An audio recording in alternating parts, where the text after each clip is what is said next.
ఆశీర్వదించవలసిందిగా విజ్ఞప్తి చేస్తున్నాం. తెలంగాణ జూనియర్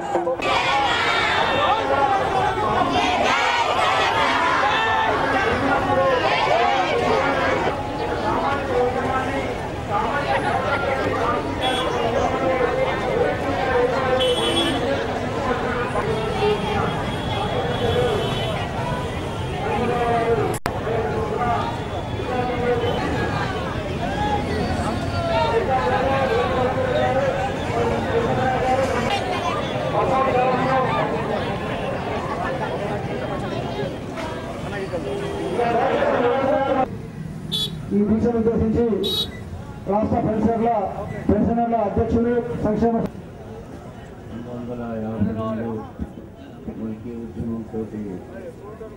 గుంటూరులో, ఏలూరులో, తర్వాత ఒంగోలులో, అనంతపూర్లో అనేక మంది 2 రాష్ట్రాలు విడిపోతే బాగుపడతామని కోరు ప్రజలకు హక్కులకు కానీ ప్రజా ప్రాతినిధ్యం కానీ ఉండదు. ఎమ్మెల్యేలు, ఎంపీలు ఉండరు, కేవలం అధికారులు మాత్రమే ఉంటారు. ప్రభుత్వం హైదరాబాద్ తో కూడిన రాజధాని మాత్రమే తెలంగాణ ప్రజల హక్కుగా ఉంటుంది. తెలంగాణ ప్రజలకు ఆకాంక్షిస్తున్నారు.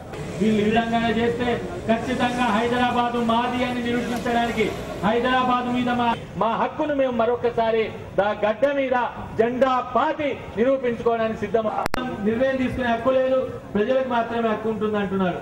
కానీ నిజానికి ఆయనకు గుర్తుండాలి, దాదాపు 13 ఏళ్లుగా 4 ఏళ్లుగా ఉధృతంగా సాగిన తెలంగాణ ప్రజలు ఉద్యమం చేస్తున్నప్పుడు ఆయన నోరు పడిపోయింది, ఆయన మాట పడిపోయింది, ఆయన చేతులు పడిపోయిన పక్షవాతం వచ్చింది. ఈ రోజు చైతన్యం వచ్చింది ఆయనకి. అంటే ఈ రోజు ఆ చైతన్యాన్ని తెచ్చుకొని మాట్లాడుతున్నాడు. అంటే దాని అర్థం ఏమిటి అంటే కేంద్రాన్ని బలహీనం చేసే ప్రయత్నం చేస్తున్నాడు. మరి ఆ బాధ్యతను కేంద్ర ప్రభుత్వం ఆలోచించాలి. కేంద్రంలో ఉండే కాంగ్రెస్ పార్టీ ఒక నిర్ణయం తీసుకున్న తర్వాత దానికి వ్యతిరేకంగా మాట్లాడిన వాడు ఆ పార్టీలో కొనసాగడం నైతికంగా హక్కు ఉంటుందా? అంటే కిరణ్ కుమార్ రెడ్డికి పార్టీ రీత్యా కూడా నైతికంగా పార్టీలో కొనసాగే హక్కు లేదు.